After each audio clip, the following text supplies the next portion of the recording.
What if I told you that some of your memories, the moments you swear happened exactly as you recall, might be completely false? That someone could plant a memory in your mind and you would believe it just as firmly as your real experiences?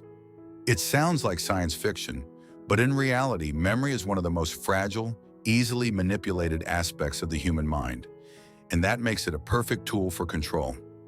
Take the infamous Lost in the Mall experiment by psychologist Elizabeth Loftus. Participants were told stories about their childhood, some real, some completely fabricated. One of them was simple. As a child, they had once been lost in a shopping mall. At first, the subjects had no memory of this, but after repeated questioning and subtle suggestions, many of them began remembering details. Who found them? What the mall looked like? How they felt? They swore it had happened, even though it never did. Their minds had filled in the blanks, constructing a completely false memory. This wasn't just people misremembering. This was memory being rewritten. The implications of Loftus' work are chilling. If memories can be implanted with mere suggestion, what does that mean for our legal systems, for relationships, for our very identities? In courtrooms, eyewitness testimonies are treated like gold. But countless studies, including Loftus's own work, show that they can be wildly inaccurate. In one case, a man named Ronald Cotton was wrongfully convicted of rape because the victim was certain he was the perpetrator. Years later, DNA evidence proved he was innocent. The victim wasn't lying. She was just convinced her memory was accurate. But memory isn't a videotape. It doesn't record reality. It recreates it.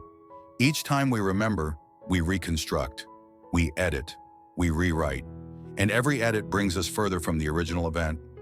So how does this show up in everyday life? Let's say you get into a disagreement with your partner about a past conversation. You remember them promising something. They swear they never said it. Over time, that memory solidifies in your mind. Not because you're lying, but because your brain filled in emotional blanks, tying logic to how you felt, not what was actually said. The brain favors emotional consistency over factual accuracy.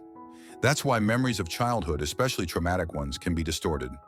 A child who felt scared or unloved may construct a narrative around that feeling, not to lie, but to make sense of the emotional truth. Marketing experts use this all the time. If you repeatedly see an ad showing people happy with a product, your brain begins linking the emotion to the object. It creates a false memory of enjoyment or satisfaction, even if you've never used it. Politicians do it too. They reshape narratives using repetition and emotional appeal to rewrite the public's collective memory. History becomes malleable, and once people accept the rewritten version, it becomes the truth. False memory syndrome is real. There are documented cases of individuals who remembered being part of cults, satanic rituals, or committing crimes they never actually did. These weren't hallucinations. They were the result of suggestive therapy or coercive interrogation techniques. Over time, these individuals created vivid, believable memories of things that never happened. And once a memory is embedded, it shapes behavior. It influences identity. In relationships, a manipulative partner might slowly reshape your memory of events. That never happened. You're remembering it wrong. I never said that. This is known as gaslighting, and it's effective because our memory is so unreliable. Once you start questioning your memory, you become easier to control. The military has even explored psychological operations where misinformation is used to influence memory in war zones. Because if you can rewrite someone's past, you can control their future actions. It's that powerful. So, what can you do to protect yourself? Be aware. Memory is fallible.